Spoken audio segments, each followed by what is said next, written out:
안녕하세요. 주안의 스토리입니다. 오늘부터는 되도록 긴 설교에 대한 간단한 요약을 말씀드리고 시작하겠습니다. 오늘 설교의 주제는 기름 부음을 받기 위해 반드시 알아야 하는 심김의 능력입니다. 심김은 단순히 헌금을 드리는 행위가 아니라 이것이 왜 하나님 나라의 핵심 영적 원리인지, 또 우리가 믿음으로 심을 때 영적 세계에서 어떤 강력한 일이 일어나는지를 다룹니다. 특히 심을 때 일어나는 네 가지 역사에 집중하시길 바랍니다.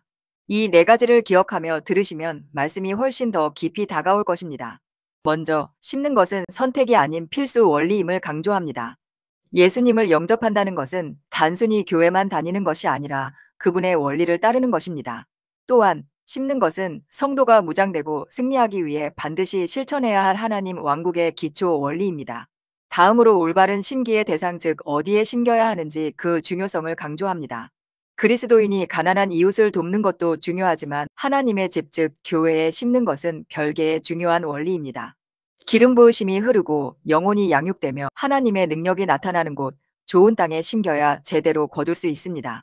마지막으로 올바른 곳에 심기면 일어나는 네 가지 초자연적인 하나님의 역사를 설명합니다. 첫째, 올바른 곳에 심길 때 비로소 하나님께 직접 드리는 것이 됩니다. 우리가 소중히 여기는 것을 감사로 드릴 때 하나님이 감동하십니다. 둘째, 하나님 나라를 전진시킵니다. 우리의 씨앗을 통해 복음이 전파되고 교회가 세워지며 실질적인 사역이 확장됩니다. 셋째, 성도는 초자연적인 축복을 거둡니다. 심은 대로 거두는 것은 영적 법칙입니다. 재정적 축복뿐만 아니라 치유, 보호, 그리고 삶의 모든 필요가 채워지는 역사를 거둡니다. 넷째, 우리의 마음이 변화됩니다. 물질을 드림으로써 우리 마음속 돈의 우상을 깨뜨리고 하나님을 진정한 공급자로 신뢰하는 관대한 마음으로 변화됩니다. 이 핵심 주제를 기억하시며 이제 설교를 들어보시겠습니다. 기름 부으심의 비밀에 관한 설교 시리즈를 진행하고 있습니다. 제 유튜브 페이지에 가보시면 기름 부으심의 비밀만을 위한 재생 목록이 따로 있으니 그 모든 말씀들을 놓치지 말고 챙겨 들으시기 바랍니다. 조만간 기름 부으심을 받은 후에 어떻게 그것을 효과적으로 풀어내고 사용하는지에 대해 가르칠 예정입니다. 실제로 어떻게 효과적으로 사역하고 사람들을 위해 효과적으로 기도하는지에 대해서 말이죠. 하지만 그것을 가르치기 전에 여러분이 사역하고 기름 부으심 안에서 행하며 사람들을 위해 기도할 때 성령 안에 있는 것이 중요하다는 것을 이해하셔야 합니다. 이것은 체크리스트나 학교 훈련 같은 것이 아니라 여러분이 성령 안에 거하고 성령 안에서 행해야 한다는 뜻이죠. 또한 그것은 우리가 하나님의 왕국에 있는 것처럼 영적 세계의 원리들을 이해해야 한다는 뜻이기도 합니다. 사람들이 치유와 자유를 얻으러 올 때 우리가 마치 자, 여기 약 처방 받아가세요 라고 하는 병원 같은 곳은 아닙니다. 예수님께서 주시는 치유와 자유는 여러분이 예수님께 마음을 열 때 임하죠. 단지 치유와 자유를 받고 싶다가 아니라 예수님을 영접하기를 원해야 합니다. 예수님을 영접하는 것의 일부가 바로 이러한 선물, 혜택, 축복들입니다. 치유와 자유와 풍성한 삶이라는 이러한 초자연적인 축복들은 여러분이 예수님을 영접할 때 따라오는 것들이죠. 하나님은 너무나 선하셔서 여러분에게 치유나 자유를 주시기 위해 1년 동안 진지한 제자가 되라고 강요하지 않으십니다. 때로는 여러분이 예수님을 영접하기로 마음을 연 첫날에도 심지어 완전히 헌신하기 전일지라도 치유와 자유를 주시기도 합니다. 하지만 치유와 자유를 받는 원리는 예수님을 영접하는 것과 관련이 있으며 이것들은 예수님을 영접할 때 따라오는 것들입니다.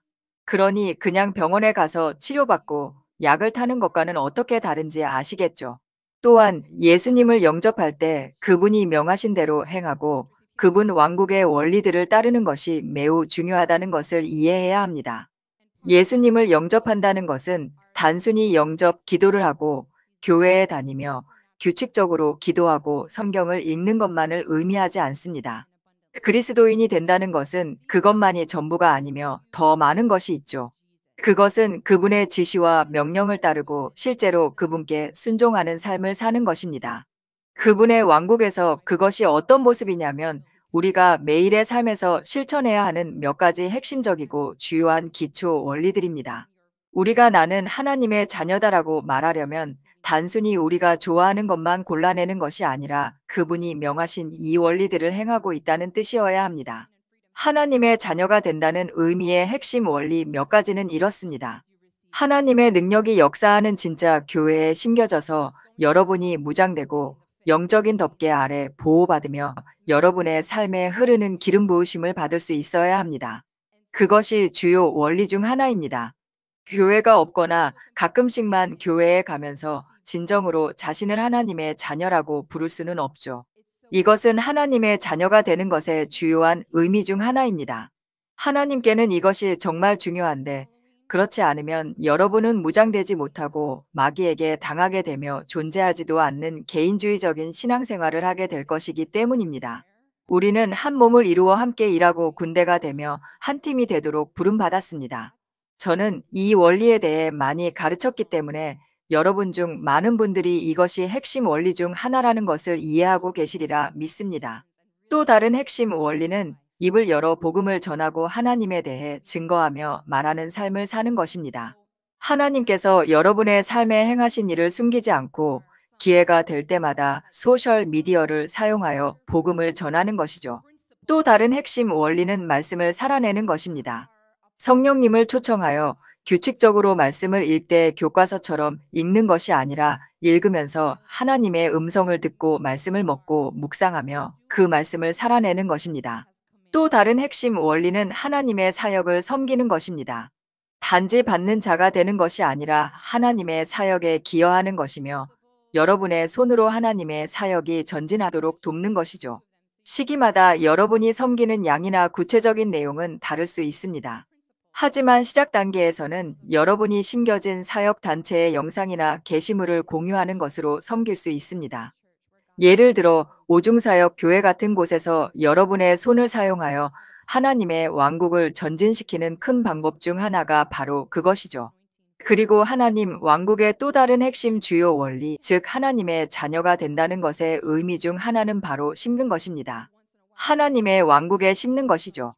이것은 선택사항이 아니며 의식이나 전통도 아닙니다. 이것은 하나님 왕국에서 하나님의 자녀가 되는 것의 핵심 원리입니다. 그래서 제가 효과적으로 사역하는 법을 가르치기 전에 여러분이 이 원리를 이해하는 것이 매우 중요합니다. 왜냐하면 때로는 의사가 병원에서 환자를 보고 진단하고 처방전을 주고 끝내는 것과는 다르기 때문이죠.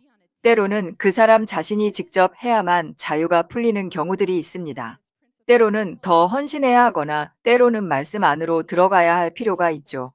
그들이 하나님과 하나님의 일들을 충분히 진지하게 받아들이지 않아서 문이 열려 있는 경우가 있습니다.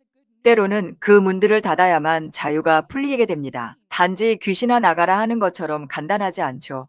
때로는 다른 열쇠들이 있으며 그것은 그 사람이 축기의 열쇠를 여는 무언가를 행하는 것과 관련이 있습니다. 때로는 심는 것이 여기에 역할을 할 수 있습니다. 왜냐하면 제가 방금 공유한 이 모든 원리들은 모든 성도의 삶에서 규칙적인 부분이 되어야 하기 때문입니다. 그렇지 않다면 여러분은 진정으로 헌신된 것이 아니며 문을 열어두고 있는 것입니다. 그래서 제가 이 원리를 이해해야 한다고 말씀드린 것인데 때로는 심는 원리를 실제로 적용할 때 그것이 한 사람의 삶에서 자유를 푸는 역할을 하기 때문이죠. 갈라디아서 6장 7절은 말합니다. 스스로 속이지 말라. 하나님은 업신여김을 받지 아니하시나니 사람이 무엇으로 심든지 그대로 거두리라. 그래서 우리가 심는 것에 대해 이야기할 때 성경에는 심는 것에 대해 이야기하는 수많은 성경 구절들이 있습니다. 정말 많죠. 이것이 바로 우리가 이것을 반드시 행해야 할 매우 중요한 원리임을 아는 이유 중 하나입니다. 그리고 하나님의 말씀에서 심는 것을 볼 때마다 그것은 여러 가지 의미를 가질 수 있습니다. 육체를 위해 심는 자는 육체로부터 거두고 성령을 위해 심는 자는 성령으로부터 거둔다고 말하는 성경 구절이 있죠. 그 말씀의 큰 의미는 여러분이 육체의 일들, 즉 육체적인 행동과 말을 할 때 마귀의 억압과 원수의 것들 그리고 더 많은 속박을 계속해서 거두게 될 것이라는 뜻입니다. 하지만 여러분이 성령을 위해 심을 때, 즉 하나님의 일을 하고 하나님께서 지시하시는 것을 행하며 그분께 시선을 고정할 때 여러분은 그분을 더 많이 그분의 영과 축복과 자유와 치유와 풍성한 삶을 더 많이 거두게 될 것입니다. 이것은 삶의 아주 다양한 측면에서 적용될 수 있습니다. 여러분이 시간을 어떻게 보내는지에 대해 심을 때 예를 들어 공포 영화를 보거나 육적이고 세상적인 음악을 듣는 것 말입니다. 그리고 친구들과 세상적인 것들, 부정적인 것들에 대해 이야기한다면 여러분은 마음속에 더 어두운 생각들과 전반적으로 더 많은 어둠을 거두게 될 것입니다. 여러분의 삶에 더 어두운 사람들이 들어오게 될 것이고 그들은 여러분에게 온갖 어두운 일들을 행할 것입니다. 왜냐하면 그들이 마귀에게 문을 너무 많이 열어놓았기 때문이죠. 그러니 여러분이 저주를 말할 때 다른 사람들을 저주하거나 다른 사람들 또는 자신의 삶에 대해 죽음의 말을 할 때 이것은 여러분의 삶으로 돌아올 것입니다. 여러분은 다른 사람들이 여러분에게 죽음의 말을 하는 것을 보게 될 것이고, 만약 스스로에게 죽음의 말을 한다면 억압을 당하고 원수로부터 더 많은 공격을 받게 될 것입니다. 그것은 여러분이 심은 것을 거두는 것이기 때문이죠. 반대로 여러분이 사람들에게 좋은 말을 하고 친절하게 대하며 생명의 말을 할 때 사람들도 여러분에게 생명의 말을 돌려줄 것입니다. 때로는 바로 그 상호작용하는 당사자일 수도 있지만 단지 그뿐만 아니라 영적 세계에서 문자 그대로 사람들의 호의가 여러분에게 임할 것입니다. 사람들이 여러분을 좋게 대하고 여러분에게 좋은 말을 할 것입니다. 어떤 사람들은 그것이 마치 카르마처럼 들린다고 말할지도 모릅니다. 내 카르마는 하나님의 원리를 훔쳐서 마귀의 왕국으로 가져간 것입니다. 뉴에이지, 즉 뉴에이지 종교나 영성, 뭐라고 부르든 그것은 마귀적인 것이죠. 뉴에이지는 기본적으로 영성 전반에 열려 있지만 예수님이 주님이시라는 것은 믿지 않습니다. 그들은 단지 영성에 열려 있을 뿐인데 그렇게 자신을 열어두면서 예수님을 받아들이지 않을 때 무슨 일이 일어나냐면 의도하지 않았더라도 그것은 마귀를 받아들이는 행동이 됩니다. 실제로 그런 일이 일어나죠. 그러면 마귀는 그 사람에게 영적 세계의 원리들을 가르치기 시작합니다. 영적 세계에는 마귀의 왕국과 하나님의 왕국이 있기 때문입니다. 마귀는 타락한 천사이므로 완전히 새로운 원리나 영적 영역을 창조한 것이 아닙니다. 그것은 동일한 영적 세계이며 따라서 하나님 왕국의 원리는 어둠의 왕국에서도 동일한 원리입니다. 귀신들도 이 법칙들을 알고 있으며 성공하기 위해 이 법칙 안에서 움직입니다. 그렇지 않으면 그들도 마귀로부터 오는 초자연적인 능력을 얻을 수 없기 때문이죠. 하지만 여러분이 하나님의 원리와 법칙을 적용할 때 여러분은 하나님의 초자연적인 능력에 접속하게 됩니다. 예수님 없이 동일한 원리와 법칙을 적용한다면 초자연적인 능력에 접속하긴 하겠지만 그것은 예수님으로부터 오는 것이 아니라 마귀로부터 오는 것입니다. 왜냐하면 중간 지대란 없으며 중립적인 초자연적 능력은 없기 때문이죠.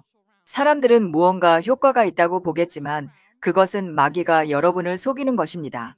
하나님의 축복은 근심을 겸하여 주지 않으시지만 마귀로부터 오는 축복은 근심을 동반합니다.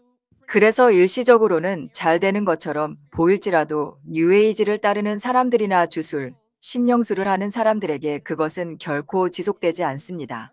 원리와 영적 법칙에 따라 일이 잘 풀리는 것처럼 보이겠지만 그 위에는 하나님의 보호하심이 없습니다. 오직 마귀로부터 오는 저주와 사망, 파괴, 도둑질하고 죽이는 것만 있을 뿐이죠. 그것이 마귀가 자신의 능력을 받는 모든 사람들에게 진정으로 원하는 것입니다. 마귀는 나를 위해 일하면 축복하겠다라고 속이지만 그 축복에는 언제나 슬픔이 따릅니다. 그러므로 카르마는 하나님 왕국에서 훔쳐온 것이지만 그것은 진정한 영적 원리입니다. 바로 사람이 무엇으로 심든지 그대로 거두리라는 이 원리이죠. 다시 말씀드리지만 여러분이 친절과 사랑 같은 좋은 것을 심을 때 그것은 정말로 여러분에게 돌아옵니다. 이것은 영적 원리이자 법칙입니다. 단지 여러분이 축복했기 때문에 그 사람이 즉시 여러분을 축복한다는 의미가 아닙니다. 아닙니다. 그것은 훨씬 그 이상이며 강력한 원리입니다. 여러분이 사람들에게 관대하고 친절하게 대하면 나중에 전혀 모르는 사람들이 뜬금없이 여러분에게 관대하고 친절하게 대하는 것을 보게 될 것입니다. 그것은 여러분이 심었기 때문이며 우연이 아닙니다. 단지 하나님이 여러분을 사랑하셔서가 아니라 여러분이 하나님의 원리를 따르고 있기 때문에 하나님께서 여러분에게 주고 싶은 것을 주실 수 있는 것이죠. 그리고 이 점도 언급하고 싶습니다. 만약 여러분이 성도인데 나쁜 것을 심어서 거두고 있다면 예를 들어 실수로 점쟁이를 찾아갔다고 해봅시다. 어떤 영역에서 죄를 짓기 시작했거나 실수로 죽음의 말을 하기 시작했다면 심은 대로 거둔다는 원리에 따라 성도라 할지라도 이런 것들을 거두게 됩니다. 그래서 우리는 많은 사람들이 마귀의 억압을 받는 것을 보게 되는데 이 영적 원리는 저절로 일어나는 법칙이기 때문입니다. 하지만 차이점은 여러분이 예수님께 삶을 드리고 회개하면 예수님께서 그 나쁜 수확을 거두어 가실 수 있다는 것입니다. 사울이 바울로 변한 것을 상상해 보십시오. 그가 심었던 모든 것을 생각해 보세요. 그는 평생 동안 나쁜 것을 거두어야 했고 지옥 같은 삶을 살아야 마땅했습니다. 그가 행한 대로라면 그토록 많은 사람들, 그것도 성도들을 죽였으니 그는 평생 이 땅에서 지옥을 겪고 영원한 지옥에 가야 마땅했습니다. 그것이 그가 거두어야 할 것이었죠. 하지만 그가 예수님께 삶을 드리고 회개했기 때문에 예수님은 그 나쁜 수확을 가져가셨습니다. 그러나 많은 사람들이 이해하지 못하는 것이 있는데 그들은 예수님께 삶을 드리면 그것이 저절로 사라진다고 생각합니다. 아닙니다. 그런 경우도 있을 수 있지만 많은 경우 그것은 하나님께 진정으로 헌신하고 삶을 바칠 때, 즉 그분의 원리를 따를 때 일어납니다. 하나님의 능력이 역사하는 교회에 심겨져서 참된 제자가 되는 것과 같은 그분의 원리를 따르는 것이죠. 말씀 안에 거하고 말씀을 진지하게 받아들이며 삶에 적용하는 삶을 사는 것입니다. 그리고 그분을 섬기고 그분의 사역 안에서 봉사하는 것입니다. 여러분이 이 모든 원리들을 적용할 때 마귀적인 수학, 나쁜 수학이 거두어지게 됩니다. 하지만 많은 사람들은 단지 예수님께 삶을 드리면 모든 것이 사라진다고 생각합니다. 아닙니다. 여러분은 하나님의 원리를 따라야 하며 그것이 바로 헌신입니다. 그러나 많은 사람들은 원리가 무엇을 의미하는지 이 원리들의 중요성을 이해하지 못합니다. 많은 이들이 헌신이란 단지 나는 성도이고 성경 읽고 기도하며 착하게 살려고 노력해라고 말하는 것이라고 생각하죠. 하지만 그들은 심겨지지 않았고 심지도 않으며 섬기지도 않습니다. 예수님에 대해 말할 때 때론 부끄러워하고 그분을 위해 진정으로 살지도 않습니다. 매일 그분에 대한 간증을 나누지도 않죠. 그러면서 그들은 모든 것이 저절로 사라질 것이라고 생각합니다. 오직 여러분이 이 원리들을 적용할 때 이 나쁜 수확이 사라집니다.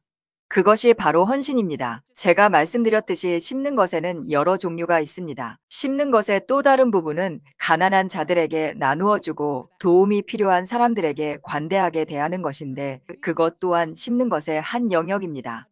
그리고 심는 것에는 또 다른 범주가 있는데 그것은 그 자체로 완전히 별개의 것으로서 하나님 왕국에 심는 것, 즉 하나님의 집인 교회에 심는 것입니다. 성경에서 심는 것에 관한 말씀들을 볼 때 여러분은 어떤 방식으로 심을지 마음대로 선택할 수 없습니다. 하나님께서 심으라고 명령하실 때 방식을 고를 수 있는 것이 아니라 모든 방식을 다 행해야 합니다. 하지만 여러분은 특히 하나님 왕국에 심는 것을 소홀히 하지 않도록 확실히 해야 합니다. 많은 사람들이 나는 가난한 사람들을 도우니까 그게 하나님 왕국에 심는 거야 라고 생각하죠. 아닙니다. 하나님의 가장 큰 사역, 주요 사역, 그분 사역의 핵심 장소, 그분 나라가 임하고 축사와 치유와 말씀 선포가 일어나는 곳은 바로 그분의 집, 그분의 교회들입니다. 그곳이 바로 무장이 일어나는 곳이며 한 교회에 있는 수백 수천 명의 사람들이 하나님의 능력 안에서 행하도록 무장되는 곳이죠. 마귀에게 승리하고 예수님의 효과적인 제자가 될 수 있는 성숙한 제자로 무장되는 곳입니다. 그것이 제자를 삼는 것이고 병든 자를 고치며 귀신을 쫓아내고 그들을 하나님 나라로 데려오는 것입니다. 교회 없이는 그들이 무장될 수 없는데 그것이 단순히 하나님의 방식이기 때문입니다. 오늘날 기독교 문화가 어떻게 생각하든 상관없이 이것이 하나님의 말씀이 말하는 바입니다. 에베소서 4장 11절은 그가 성도를 온전하게 하기 위하여 오중사역, 즉 사도와 선지자와 복음 전하는 자와 목사와 교사를 주셨다고 말합니다. 이는 그들이 더 이상 미성숙한 자가 아니라 하나님의 성숙한 그릇이 되어 봉사의 일을 하도록 무장되기 위함이죠. 그래서 우리는 사도 베드로를 볼 때 병든 자와 귀신에게 눌린 자들이 그의 그림자 아래로 나와 모두 고침을 받는 것을 봅니다. 사도 바울의 경우를 보면 사람들이 그의 몸에서 손수건이나 앞치마를 가져갔다고 합니다. 그가 기름 부으심으로 너무나 충만했기에 사람들이 그 손수건과 앞치마를 병든 자와 귀신 들린 자에게 가져가면 그들이 치유되고 자유를 얻었죠. 사도행전에서는 그들이 당시의 교회에 규칙적으로 모였다고 말합니다. 그리고 성도들이 사도들을 통해 일어나는 표적과 기사와 기적들을 보고 두려움과 경이로움을 느꼈다고 말합니다. 그리고 매주 매일 많은 사람들이 교회에 그들의 무리에 더해졌습니다. 이 모든 것을 통해 교회의 중요성을 알 수 있는데 베드로와 바울은 교회의 지도자인 사도들이었습니다. 그래서 우리가 이런 큰 사역과 큰 기적들이 일어나는 것을 볼 때 그 무장은 교회 안에서 이루어지는 것입니다. 우리는 모두 교회라는 벽을 넘어 온 세상으로 나아가 하나님의 일을 하도록 부름받았습니다. 하지만 그 핵심, 즉 시작점은 바로 하나님의 집인 교회입니다. 그렇기 때문에 하나님의 집에 드리는 것을 소홀히 해서는 안 되며 가난한 자에게만 주면서 그것을 하나님께 드리는 것으로 간주해서는 안 되는 것입니다. 하나님의 집에도 드려야 하며 이것이 하나님의 원리입니다. 그러므로 심는 것에 관한 성경 구절을 볼 때 그것이 분명히 하나님의 집에 심는 것을 말하고 있으며 다른 종류의 심는 것에도 적용된다는 것을 깨닫는 것이 중요합니다. 오늘 저는 여러분이 심을 때 어떤 일이 일어나는지 가르쳐 드리겠습니다. 왜냐하면 하나님은 단지 내가 원하니까 심으라고 말씀하시는 것이 아니기 때문입니다.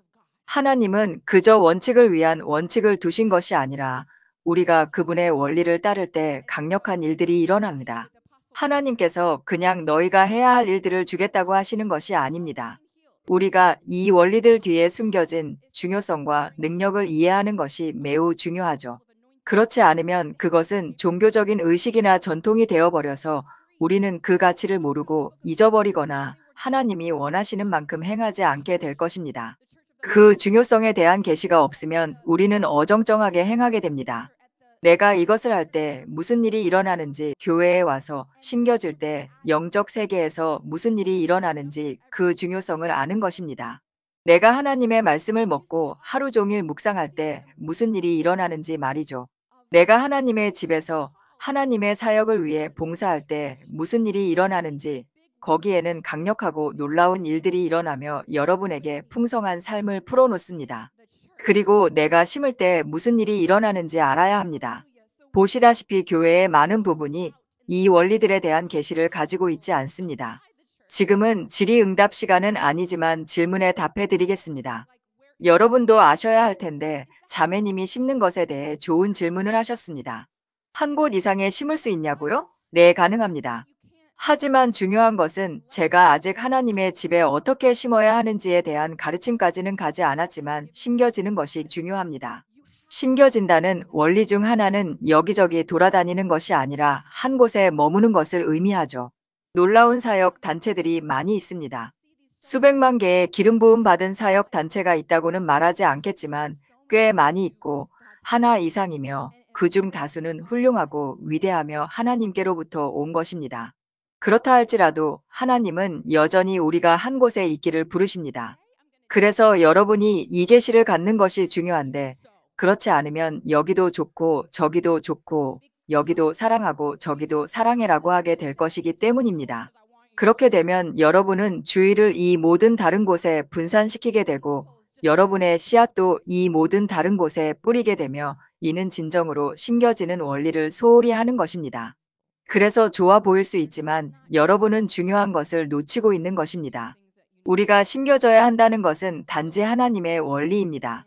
시편에 나오는 성경 구절처럼 시냇가에 심은 나무와 같이 되라는 것이죠. 여러분은 나무와 같이 되어 철마다 좋은 열매를 맺을 것입니다. 그리고 잎사귀가 마르지 아니하며 항상 좋은 열매를 맺을 것입니다. 이것은 한 곳에 머무는 것을 말하는 것입니다. 그래서 여기도 좋고 저기도 좋다며 좋아 보일 수 있습니다. 하지만 여러분은 스스로를 뽑아내는 것이며 잎사귀가 번성하지 못할 것입니다. 그리고 이것이 중요한 큰 이유는 하나님께서 모든 백성들에게 각기 다른 비전과 사명을 주셨기 때문입니다. 여기에 심겨진 여러분처럼 하나님은 제게 주신 것과 동일한 비전과 사명을 여러분에게 주셨습니다. 그분은 여러분을 이 비전과 사명의 일부가 되도록 부르셨죠. 그것은 예수님이 살아계시다는 것과 그분이 능력으로 움직이시며 부흥이 지금 일어난다는 것을 선포하는 것입니다. 그것은 그분의 영과 기름 부으심을 받아들이고 풀어놓는 것입니다. 그분을 부끄러워하지 않고 그분이 말씀하신 대로 행하는 것이죠. 복음을 전하고 병든 자를 고치며 귀신을 쫓아내는 것입니다. 그리고 우리의 방식이 아닌 하나님의 방식대로 교회와 부흥을 진정으로 갈망하는 것입니다. 기독교 문화나 전통에 갇히지 않고 하나님의 방식에 순종하는 것입니다. 에베소서 4장 11절 말씀에 따른 오중사역이라는 하나님의 교회 방식 말이죠. 그것은 우리가 사도와 선지자의 사역을 포용하고 받아들이며 영접해야 한다는 뜻입니다. 제가 여기서 비전과 사명에 대해 많이 나누는 것은 이것입니다. 우리는 하나님의 부흥을 확산시키고 그분의 능력을 풀어내며 복음을 전하고 이곳에서 성숙한 제자를 삼는 것입니다. 하지만 다른 곳에는 이곳과 똑같지는 않지만 여전히 좋은 다른 비전과 사명들이 있습니다. 하지만 하나님은 여러분을 한 곳으로 부르셨습니다. 대학에서도 수백만 개의 학위가 아니라 하나의 학위를 따러 가서 그곳을 전공하는 것과 같습니다. 그것이 하나님께서 여러분이 심겨지는 것에 대해 진지하기를 원하시는 이유 중 하나입니다. 여기저기서 가르침을 받는 것이 아니라 말이죠. 그렇지 않으면 여러분은 어린아이 수준에 머물게 될 것입니다. 반면 한 곳에 심긴 다른 사람들은 발전하고 하나님께서 기름 부음을 부어주시기에 신뢰할 만한 자들이 될 것입니다. 왜냐하면 그들은 원리를 따르고 있고 이제 강력한 일들을 행하며 목적을 성취하기 위해 기름 부으심 안에서 행하고 있기 때문이죠. 하지만 여러분은 어린아이처럼 머물러 있습니다. 그것이 이유 중 하나입니다. 또 다른 큰 이유는 하나님께는 수많은 어린아이 같은 성도들이 아니라 군대가 필요하기 때문입니다. 이곳에서의 하나님의 사역만 보더라도 하나님의 일에는 정말 많은 것들이 들어갑니다. 예를 들어 우리는 지금 다양한 팟캐스트와 영상들을 내보내고 있습니다. 그리고 최근에 여기 봉사팀의 많은 분들과 온라인으로 시청하시는 분들로부터 도움을 받고 있습니다. 그들이 더 많이 편집해 주어서 더 많은 사람들이 더 많은 메시지와 영적 양식을 받을 수 있게 되었죠. 우리는 지금 주일과 수요일에 스페인어 통역을 하는 많은 분들이 있습니다. 그래서 이제 스페인어권 국가의 수천 명의 사람들과 스페인어를 쓰는 사람들이 말씀을 받고 있습니다. 우리는 현재 사람들이 다른 나라에서 운영하며 봉사하는 공식 소셜 미디어 계정들을 여러 개 가지고 있습니다. 프랑스, 인도네시아, 이탈리아, 스페인어권, 독일 계정이 있죠. 이것은 사람들이 스스로 선택해서 자신의 마음에서 우러나와 하루에 몇 시간씩 투자하며 하는 것입니다. 그래서 더 많은 사람들이 기적을 받았다고 간증하고 있습니다. 영상을 보면서 기적을 받았다고 번역해서 저에게 알려주고 있습니다. 이것은 작은 예시에 불과합니다. 이 모든 사람들이 심겨져 있지 않았다면 이런 일을 할 수 없었을 것입니다. 여러분은 하나님께서 여러분을 부르신 바로 그 한 곳을 진지하게 여겨야 합니다. 그러면 하나님께서 여러분에게 더 많은 것을 맡기실 것입니다. 그리고 여러분의 마음도 그곳에 있게 되어 더 많은 시간을 들이게 될 것입니다. 마음이 그곳에 있기 때문에 희생할 수 있게 되는 것이죠. 하지만 여러분이 여기저기 돌아다닌다면 그런 일은 일어나지 않을 것입니다. 끝까지 해내지 못할 것입니다. 섬기고 싶다라고 말하지만 흐지부지 되고 살다 보면 일들이 생겨서 결국 섬기지 못하게 됩니다. 그래서 하나님께서 사람들을 진지하게 만드실 수 있다면 우리는 강력한 군대가 될 수 있습니다. 여러분이 진지하면 하나님이 신뢰하실 수 있고 여러분이 책임감이 있으면 하나님께서 기름 부음을 부어주실 수 있습니다. 여러분은 무장되고 성숙하여 더 이상 유치원생이 아닙니다. 그러면 이제 하나님의 왕국이 전진할 수 있고 하나님께서 이곳에 두신 비전과 사명이 훨씬 더 많이 전진할 수 있습니다. 그것이 하나님께서 여러분이 한 곳에 심겨지기를 원하시는 큰 이유 중 하나입니다. 그렇지 않으면 여러분은 쓸모가 없습니다. 단지 자리만 차지하고 있을 뿐 하나님 왕국을 위해 적극적으로 일하지 않는 것이죠. 질문에 답하자면 여러분이 씨앗을 심는 것이 중요합니다. 이것은 내가 속하고 심겨진 곳에 11조와 그 이상의 것을 드리기 위한 나의 씨앗을 말하죠. 때때로 하나님께서 다른 곳에 드리도록 마음을 움직이신다면 그것도 괜찮습니다. 하지만 여러분이 심겨진 곳에 드릴 씨앗은 반드시 지키도록 하십시오. 하나님께서 그곳에서 여러분에게 더 많은 것을 풀어주시기 위해 더 크게 심으라고 부르시는데 여기 조금 저기 조금 부스러기처럼 주지 않도록 하십시오. 자, 이제 여러분이 심을 때 어떤 일이 일어나는지 가르쳐 드리겠습니다. 왜냐하면 많은 사람들이 드리는 것과 헌금을 그저 하나의 전통처럼 여기고 있기 때문입니다. 그들은 드리는 것과 헌금의 진정한 능력을 알지 못합니다. 많은 사람들은 그것을 단순히 기부금이라고 생각하지만 그렇지 않죠. 그것은 그 이상입니다. 그래서 오늘 여러분은 심을 때 무슨 일이 일어나는지 배우게 될 것입니다.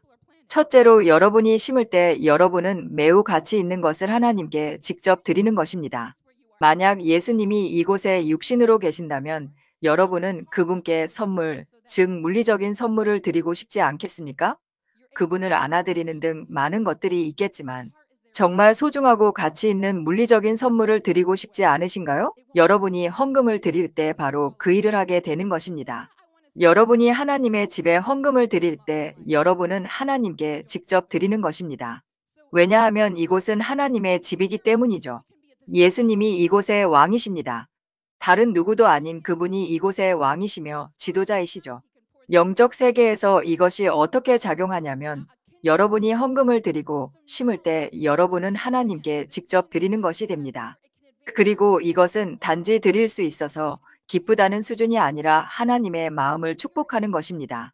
여러분이 돈과 같이 가치 있는 것을 드릴 때 이것은 그분의 마음을 깊이 감동시킵니다. 돈은 이 땅에 사는 우리 모두에게 가치 있는 것인데 첫째로 우리가 생존하는 데 필요하기 때문입니다. 둘째로 대부분의 사람들은 나쁜 꿈이 아니라 많은 돈이 필요한 꿈들을 가지고 있습니다. 특히 LA에 산다면 집이나 차 같은 것들인데 이것들은 꿈꾸기에 좋은 것들이죠. 오늘 교회에 오기 위해서도 차가 필요하지 않습니까? 그리고 우리는 머리를 누일 수 있는 좋은 장소, 평화로운 장소가 필요합니다.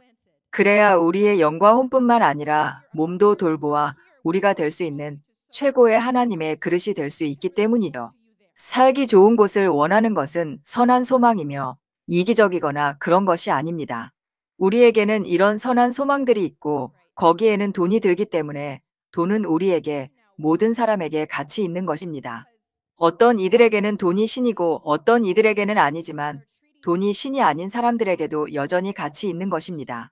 그래서 우리가 우리 돈을 하나님께 드릴 때 하나님은 우리가 우리에게 가치 있는 것을 드리고 있다는 것을 보십니다. 그분은 단지 우리가 그분을 사랑하고 신뢰하며 순종하기를 원해서 그분께 희생을 가져오는 것을 보시고 그분의 마음이 감동을 받으십니다. 그래서 그것은 정말로 하나님의 마음을 깊이 감동시킵니다. 구약 성경 전체를 통해 사람들이 희생 제물을 드리는 것에 대해 반복해서 말할 때 성경은 이것이 하나님께 올라가는 향기로운 냄새이며 하나님께서 이를 기뻐하신다고 끊임없이 말합니다. 이 희생은 그분께 향기로운 냄새와 같습니다.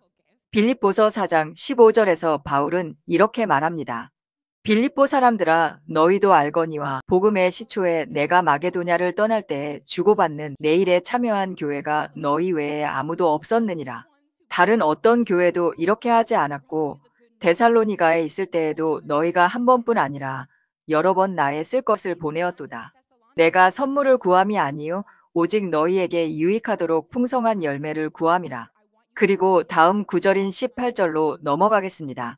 너희가 준 것들을 받음으로 이는 받으실 만한 향기로운 제물이요 하나님을 기쁘시게 한 것이라. 나의 하나님이 그리스도 예수 안에서 영광 가운데 그 풍성한 대로 너희 모든 쓸 것을 채우시리라. 이것을 보십시오. 이것은 단지 구약에만 있는 것이 아니라 여러분이 희생할 때 그것이 하나님을 기쁘시게 하는 향기로운 제물이 된다는 원리입니다. 이것은 신약 교회에도 있습니다. 히브리서 13장 16절도 신약 말씀입니다. 오직 선을 행함과 서로 나누어 주기를 잊지 말라. 하나님은 이 같은 제사를 기뻐하시느니라. 그러니 상상해 보십시오. 여러분이 하나님의 집에 심을 때마다 하나님께서 말 그대로 그것을 받으십니다. 내가 감동받았다. 내 아들이 나를 축복했구나. 내 딸이 나를 축복했구나.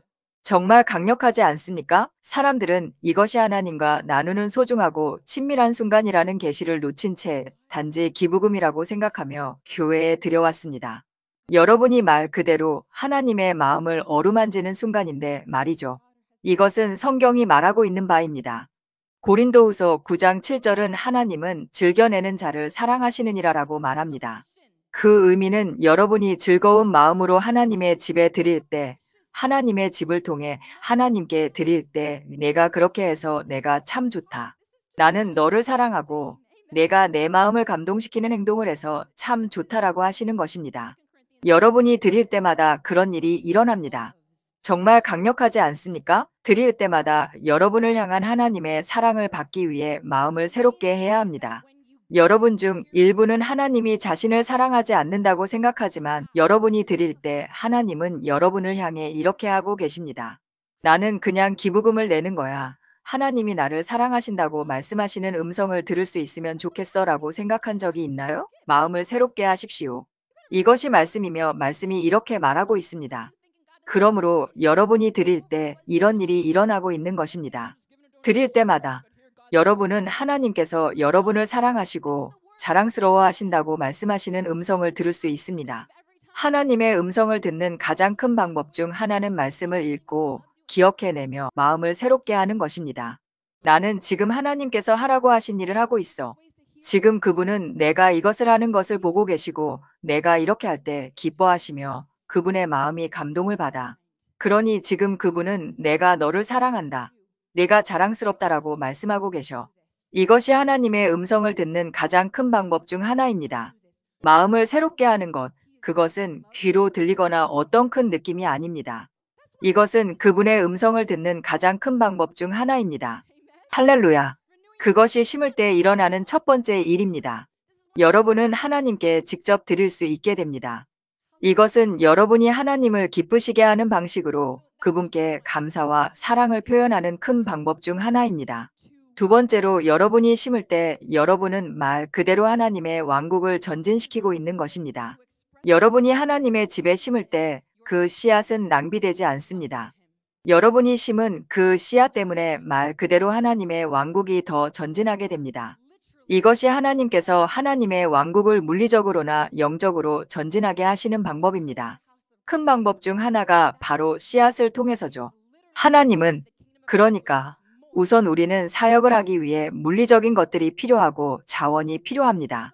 이곳은 임대료로만 매달 수천 달러가 듭니다. 사람들이 모일 장소를 마련하기 위해 치러야 할 온갖 비용들이 있죠. 보험을 유지하는 것부터 여러분이 들을 수 있도록 하는 이 모든 다양한 장비들도 있습니다. 제 마이크가 켜지지 않았을 때 어떤 일이 일어났는지 들으셨죠? 우리는 당연하게 여길 수 있지만 마이크와 스피커, 조명, 모든 음향 콘솔, 컴퓨터, 카메라, 삼각대를 사기 위해서는 자원, 즉 돈이 필요했습니다.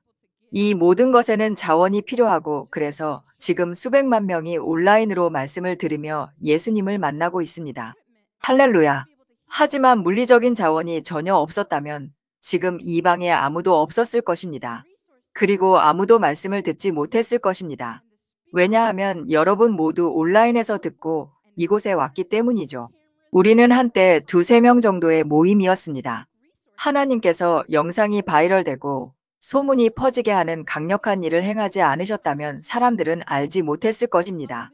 하지만 우리가 카메라를 가질 수 있었던 것은 그 당시 사람들이 드렸기 때문입니다. 제 부모님과 잔톨의 부모님이 하나님께 드렸기에 우리는 카메라와 모든 장비 휴대폰 같은 자원을 가질 수 있었습니다. 할렐루야. 그리고 하나님은 더 많은 일을 하기를 원하시지 우리가 같은 자리에 머물기를 원치 않으십니다. 그래서 더 많은 일을 하기 위해서는 더 많은 재정이 필요합니다. 우리가 성장함에 따라 더 큰 장소가 필요하게 될 것이고 더 큰 장소를 얻으려면 더 많은 비용이 들 것입니다. 그러므로 여러분이 하나님의 사역에 드릴 때마다 말 그대로 하나님의 왕국을 전진하게 만드는 것입니다. 이것이 하나님의 방식입니다. 우리가 이 땅에 살고 있고 영적인 일을 하기 위해 물리적인 것들이 필요하기 때문에 필요한 것들을 위해 재정을 풀어주시는 그분의 방식입니다. 하나님은 돈이 하늘에서 떨어지게 하지 않으시고 그냥 백만장자를 보내서 기부하게 하지도 않으십니다. 그분은 그분의 자녀들, 다양한 배경과 나이를 가진 평범한 보통의 자녀들을 사용하십니다. 그분은 여러분을 사용하여 하나님 왕국을 전진시키십니다. 누가복음 8장 1절에 보면 그 후에 예수께서 각 성과 마을에 두루 다니시며 하나님의 나라를 선포하시고 그 복음을 전하셨다고 합니다. 12 제자가 함께하였고 또한 악귀를 쫓아내심과 병 고침을 받은 어떤 여자들이 함께했습니다. 그 중에는 7 귀신이 나간 자 막달라 마리아가 있었습니다. 헤롯의 청지기 구사의 아내 요한나와 수산나와 다른 여러 여자가 함께하여 자기들의 소유로 그들을 섬겼습니다. 우리는 예수님의 사역에서 이런 예를 봅니다. 사역의 일부가 되러 온 사람들, 예를 들어 귀신에게서 노임받은 사람들이었습니다. 그들이 자신의 재정으로 기여하여 예수님을 통해 하나님 왕국이 전진하게 했습니다. 할렐루야! 이것이 하나님의 방식입니다. 고린도전서 9장 13절을 봅시다. 성전의 일을 하는 이들은 성전에서 나는 것을 먹는 줄을 너희가 알지 못하느냐. 제단을 모시는 이들은 제단과 함께 나누는 것을 너희가 알지 못하느냐. 이와 같이 주께서도 복음 전하는 자들이 복음으로 말미암아 살리라 명하셨느니라. 이 말씀에 따르면 복음을 전하는 자들은 복음으로 생활을 얻어야 한다고 말합니다. 즉 헌금의 일부가 사역자에게 돌아가야 한다는 뜻이며 이것이 하나님의 말씀이 말하는 바입니다. 그래서 여러분이 하나님의 사역에 심을 때 여러분은 여러분을 축복하고 감동시킨 그 설교가 계속되고 더 멀리 퍼져나갈 수 있도록 만드는 것입니다. 할렐루야! 그래서 설교자들이 그냥 시간을 기부하고 다른 곳에서 일해야 한다는 생각은 글쎄요. 사역은 전임 직업입니다. 그러므로 그것은 올바른 교리가 아닙니다. 전임으로 사역하는 참된 사역자들은 다른 직업을 가질 필요가 없어야 합니다. 만약 그들이 다른 직업을 가져야 한다면 그것은 그들이 역량을 갖추지 못하게 된다는 뜻입니다. 그들도 잠을 자야 하고 쉬어야 하는데 그럴 시간이 없을 것입니다. 그렇게 되면 그들이 사역하러 갈 때 하나님께서 원하시는 최상의 상태가 될 수 없다는 뜻입니다. 세 번째로 여러분이 심을 때 일어나는 일은 초자연적인 축복을 거두는 것입니다. 고린도후서 9장 6절 그리고 8절과 10절에서 11절까지 읽겠습니다. 이것을 기억하십시오. 적게 심는 자는 적게 거둔다는 것입니다.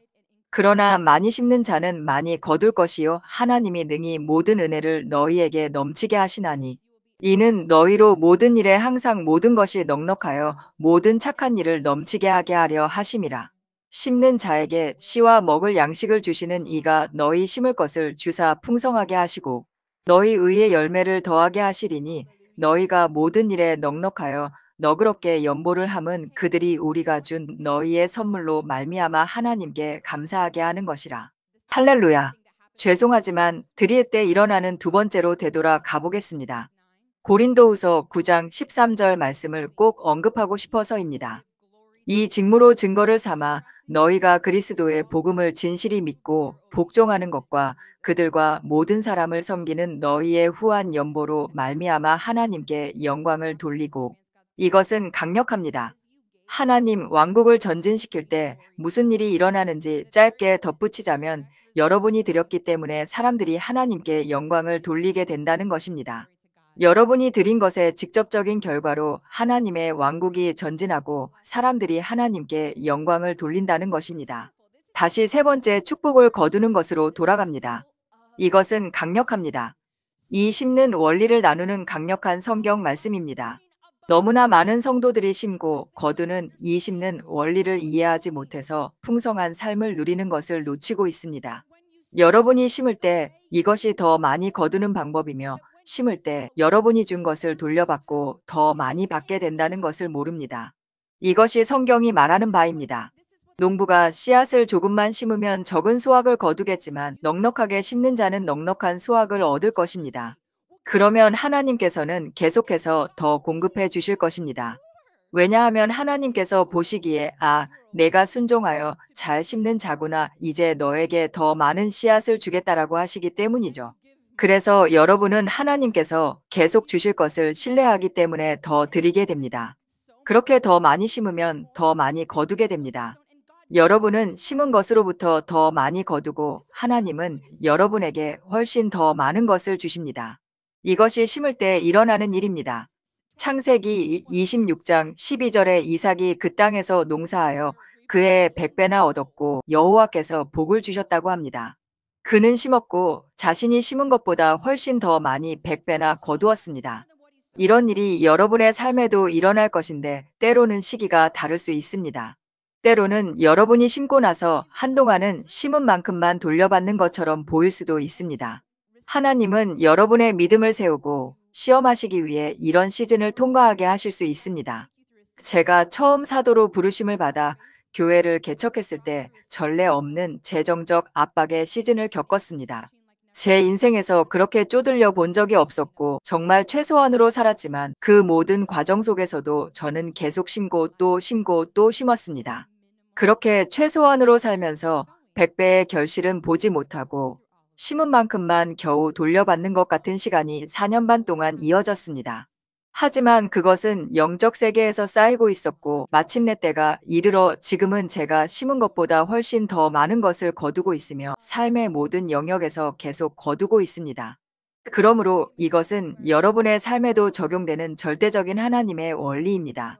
만약 여러분이 신실하게 심는다면 하나님은 반드시 100배의 결실을 가져오실 것입니다. 여러분은 심은 그 모든 씨앗에서 비롯된 이 거대한 수확으로 인해 삶이 크게 변화하는 것을 보기 시작할 것입니다. 비유하자면 이렇습니다. 물리적인 씨앗을 심을 때 씨앗 그 자체로는 별로 하는 일이 없습니다. 땅에 심기기 전에는 아무것도 하지 않습니다. 그것들은 아주 작고 아무것도 생산하지 않으며 아무 유익이 없습니다. 하지만 여러분이 그것을 손에서 놓아 땅에 심을 때 붙잡고 있지 않고 놓아주어 땅에 심을 때 잠시 동안은 아무것도 보이지 않습니다. 심었다는 사실조차 잊어버릴 수도 있고 과연 거둘 수나 있을까 하는 생각이 들 수도 있습니다. 식물이 땅 위로 싹을 틔우는 데는 시간이 걸립니다. 뿌리가 아래로 뻗어 자라고 강해지는데 시간이 걸리는 것이죠. 하지만 완벽한 때가 되면 싹이 트고 식물이 자라나고 나무가 자라나고 꽃이 피어납니다. 그래서 여러분이 이 많은 씨앗들을 땅에 던져 넣으면 언젠가는 식물들로 가득 찬 거대한 들판이 될 것입니다. 먹을 수 있는 모든 열매를 맺고 보기만 해도 축복이 되는 아름다운 꽃들과 시원한 그늘을 만들어 여러분을 축복하는 큰 나무들이 될 것입니다. 여러분이 심은 것보다 훨씬 더 많은 것을 거두게 되는 것, 그것이 심는 것의 영적 원리입니다. 하나님 왕국에 심는 건 말이죠.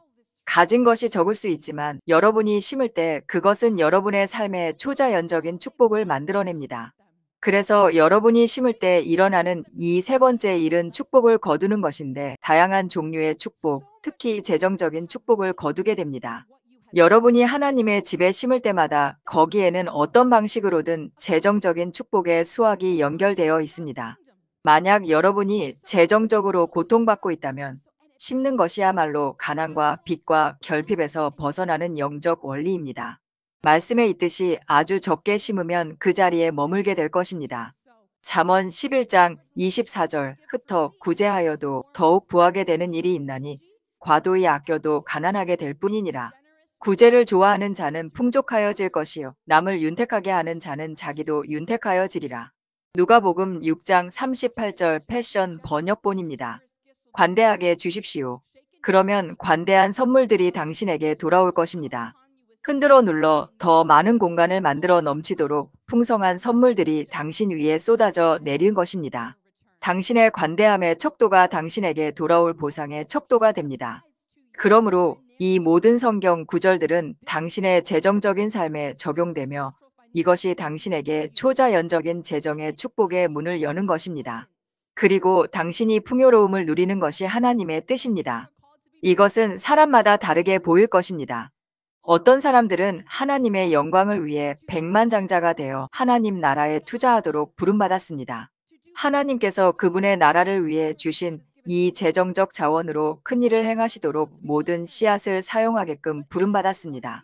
다른 이들은 백만장자로 부름받지 않았을 수도 있습니다. 하지만 여러분 모두는 가난에 처하지 않고 충분하고도 남음이 있으며 손에 심을 씨앗이 있고 그 씨앗이 늘어나 더 많이 심을 수 있도록 부름받았습니다. 그렇습니다. 평생 청구서 때문에 스트레스 받지 않는 것이 당신을 향한 하나님의 부르심입니다. 그것은 가난이며 당신을 위한 하나님의 몫이 아닙니다. 그것은 이 원리들이 아닙니다. 이 원리들을 행한다면 당신은 가난에서 벗어나고 풍성한 삶이 찾아오는 것을 보게 될 것입니다. 방금 읽은 이 모든 말씀들과 말라기 3장 10절 말씀입니다. 만군의 여호와가 이르노라. 너희의 온전한 11조를 창고에 들여 나의 집에 양식이 있게 하고, 여기서 말하는 창고의 목적은 당시 성전의 지도자였던 제사장들과 레위인들을 부양하는 것이었습니다. 그것은 11조로 들여진 곡식과 다른 자원들을 보관했던 예루살렘 성전의 특정 구역이었습니다. 그러므로 오늘날의 시간대에서는 하나님의 사역을 유지하기 위한 하나님의 집을 말하는 것입니다. 온전한 11조를 창고에 들이라. 그리하면 내가 하늘 문을 열고 너희에게 복을 쌓을 곳이 없도록 붙지 아니하나 보라. 한번 시험해 보라. 나를 시험해 보라고 하나님은 말씀하십니다. 하나님은 이 축복들을 당신에게 너무나 풀어주고 싶어 하시지만 자신의 원리를 거스를 수는 없기에 나를 시험해 보라고 말씀하시는 것입니다. 당신은 어떤 것들을 위해 부르짖고 청구서가 해결되기를 부르짖고 있지만 그분은 내가 이것들을 준비해 두었지만 내가 이 일에서 나를 시험해 보아야 한다고 말씀하십니다. 그래서 이것은 단지 재정적인 축복만이 아닙니다. 물론 당신이 심을 때마다 그 수확이 재정적인 축복과 재정에 대한 보호와 연결될 것임을 알 수 있으니 재정적 축복이기도 합니다. 하지만 두 번째로 당신이 심는 씨앗은 당신이 가진 영적인 필요와 육체적인 필요와도 연결되어 있습니다. 내가 복을 부어주리라고 말하는 이 모든 구절들은 재정에 대해 말하는 것이기도 하지만 또한 당신이 하나님께 부르짖고 기도하는 육체적이고 영적인 필요에 대해서도 말하고 있는 것입니다. 많은 경우 그것은 씨앗과 연결되어 있습니다. 많은 경우 그분이 여기서 구체적으로 말씀하시는 것은 내가 심을 때 내가 이 축복을 쏟아부어 주겠다는 것입니다. 그러므로 우리가 그저 순종하여 심고 하나님께서 말씀하신 대로 행한다면 우리는 하나님으로부터 열려야 할 모든 문이 열리게 하여 우리가 가진 모든 축복과 필요를 받게 되는 것입니다. 이 축복을 받으려면 내가 무엇을 해야 하지? 라고 걱정할 필요가 없습니다. 그저 순종하고 하나님의 원리를 따르며 관대하게 심는 자가 되십시오. 그러면 당신에게 풀어져야 할 모든 것이 당신에게 풀어질 것입니다. 이것은 이것을 달라고 하나님께 돈을 지불하는 것 같은 게 아닙니다. 심는 것은 하나님께 지불하는 것과는 전혀 상관이 없습니다. 이것은 희생을 드리고 그분이 명령하신 것을 행하며 그분의 나라를 전진시키고 그분의 기름 부음 받은 땅에 심어 그곳으로부터 거두는 영적 원리입니다. 당신이 심는 것은 무언가를 얻기 위해 거래하거나 하나님께 돈을 내는 것과는 아무런 관련이 없습니다. 단지 어떤 축복들은 수확의 축복으로서 오게 된다는 것입니다. 그러므로 이것은 거래가 아니라 수확입니다. 수확을 얻으려면 심어야 합니다. 그래서 당신이 심을 때 거두게 될 축복은 재정적인 것이 될 것이고 당신이 가진 특정한 필요들이 될 것이며 또한 풍성한 삶에 접속하는 것이 될 것입니다. 적자에서 벗어나 풍요로 들어가는 그 모든 것이 당신이 심을 때 찾아옵니다. 심는 것은 우리가 풍성한 삶에 접속하는 방법 중 하나이며 원리 중 하나입니다. 오늘날 너무나 많은 성도들이 드리는 것을 단지 기부금 같은 것으로 생각하고 이계시가 없습니다. 그래서 그들은 불필요하게 풍성한 삶을 놓치고 있습니다. 그들은 심지 않기 때문에 거둘 수 없는 것이죠. 당신이 심는 것을 진지하게 받아들일 때 모든 영역에서 풍성한 삶이 당신에게 찾아오는 것을 보게 될 것입니다. 할렐루야. 또한 당신이 심는 땅이 중요합니다. 당신이 어디에 심는지가 중요합니다. 아무데나 심을 수는 없습니다. 하나님의 능력이 지금 임하는 그분의 진짜 교회, 하나님의 참된 왕국에 심어야 합니다. 여러분이 이곳에 와서 기름 부음 받은 말씀을 듣고 받기 위해 시간과 에너지를 심으면 여러분은 거두게 되지 않습니까? 여러분은 말씀으로부터 자유를 거두고 삶의 변화를 거두며 이제 그리스도 안에서 성숙함을 거둡니다. 마귀를 이기는 하나님의 승리하는 그릇이 되는 것을 거둡니다. 여러분은 영적 눈이 열려 영적 세계를 보고 전에는 알지 못했던 하나님의 사랑을 보게 되는 것을 거둡니다.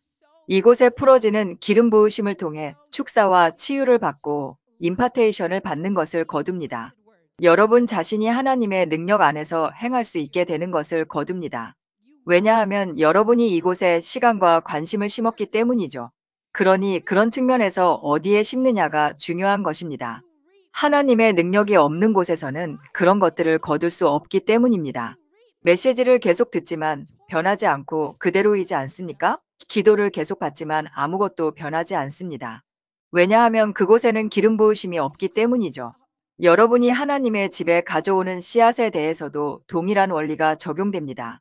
만약 하나님의 능력이 없는 곳에 심는다면 여러분의 삶에 기름 부음 넘치는 축복을 거두지 못할 것입니다. 하지만 기름 부음 받은 땅에 심을 때 여러분은 이 기름 부으심에 직접 심는 것입니다. 그러니 단지 제가 말씀을 선포할 때 받는 기적들뿐만 아니라 여러분이 심을 때 찾아오는 기적들을 받는 것입니다. 이 수확은 초자연적인 기름 부음 받은 축복이며 여러분의 재정에 대한 초자연적인 보호입니다. 강력합니다. 그러므로 어디에 심는지가 중요합니다. 그리고 심는 것이 하는 네 번째 일은 여러분을 변화시키는 것입니다. 마태복음 19장 21절에서 예수님은 영생을 얻으려면 무엇을 해야 하느냐고 묻는 부자 청년에게 말씀하셨습니다. 예수께서 이르시되 내가 온전하고자 할진대 가서 내 소유를 팔아 가난한 자들에게 주라. 그리하면 하늘에서 보화가 내게 있으리라. 그리고 와서 나를 따르라 하시니 그 청년이 재물이 많음으로 이 말씀을 듣고 근심하며 가니라. 예수께서 제자들에게 이르시되 내가 진실로 너희에게 이르노니 부자는 천국에 들어가기가 어려우니라. 다시 너희에게 말하노니 낙타가 바늘기로 들어가는 것이 부자가 하나님의 나라에 들어가는 것보다 쉬우니라 하시니 하지만 제가 방금 하나님께서 어떤 사람들은 백만장자로 부르신다고 했죠? 이 성경 구절의 의미는 이 부자나 세상의 많은 사람들, 특히 세상의 모든 사람들에게 돈이 우상이며 돈이 그들을 붙잡고 있다는 것입니다.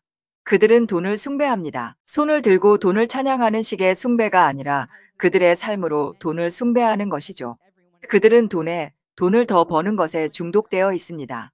그들은 물질적인 것에 중독되어 있습니다. 새로 나오는 차나 휴대폰 같은 것을 가져야만 합니다. 가장 화려한 보석, 명품 등등을 가져야만 하며 그들은 그것에 돈에 중독되어 있습니다. 그들의 삶에서 돈이 신인 것이죠. 두 신을 섬길 수는 없기에 예수님은 이 사람에게 예언적인 지시를 주셨습니다. 돈이 너의 우상이니 가진 것을 다 없애라. 그래야 그 우상을 죽일 수 있다는 예언적 지시였습니다. 그가 아무것도 없이 살도록 부름받았다는 뜻이 아닙니다. 하지만 그의 삶의 그 시점에서 그 우상을 없애기 위해서는 이것이 필요했다는 것입니다. 돈은 마음속에서 하나님께 속한 것이어야 하며 완전히 하나님께 속해야 합니다. 많은 사람들이 10%만 하나님의 것이라고 보는데 성경은 11조에 대해 말하며 11조는 하나님의 것이라고 합니다. 그리고 11조를 드리지 않으면 하나님의 것을 도둑질하는 것이라고 말합니다. 이것은 구약에 기록되었지만 오늘날 신약에도 여전히 적용되는 많은 것들이 있습니다.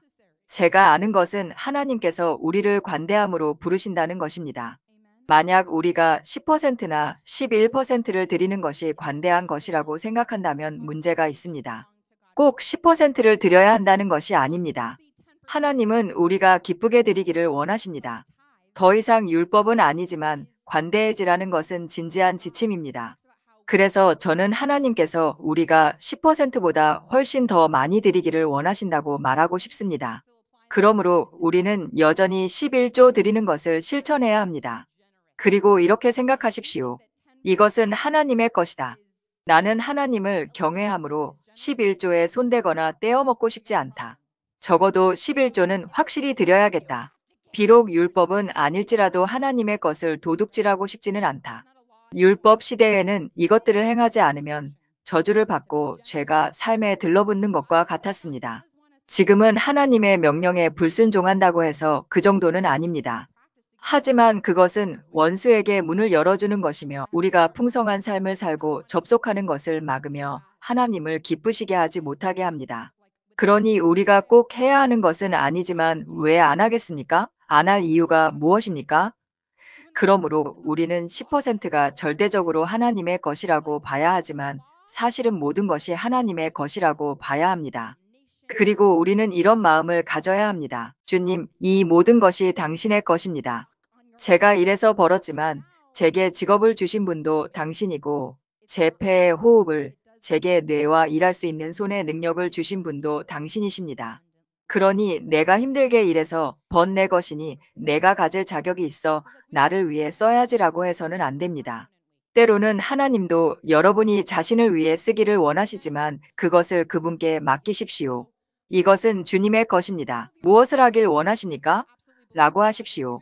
하나님께서 가서 너 자신을 위해 무언가를 사라고 하시면 알겠습니다. 주님 감사합니다. 라고 하십시오. 그리고 물건을 살 때 하나님의 사랑을 느끼십시오. 쇼핑 생활이 하나님과 분리된 것이 아닙니다. 여러분은 돈을 그렇게 바라보아야 합니다. 그렇기 때문에 이런 마음가짐이라면 돈이 많은 것은 나쁜 것이 아닙니다. 그것은 여러분이 가진 것의 전부나 대부분을, 즉 아주 많은 것을 심게 될 것임을 의미하기 때문이죠.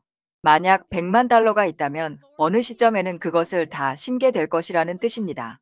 하지만 하나님께서 그 모든 것과 더 많은 것을 돌려주시고 여러분은 다시 그것을 풀어놓게 될 것입니다.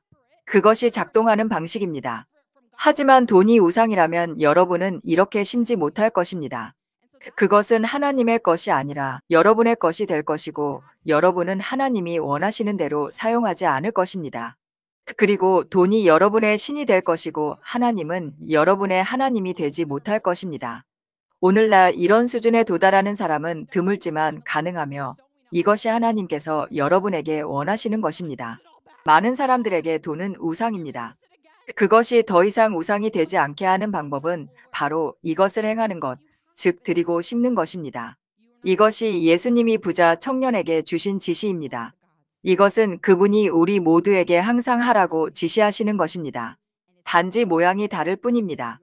100%가 아닐 수도 있고 전 재산이 아닐 수도 있지만 그분은 내 안에서 이 우상을 완전히 제거하고 싶다고 말씀하시는 것입니다.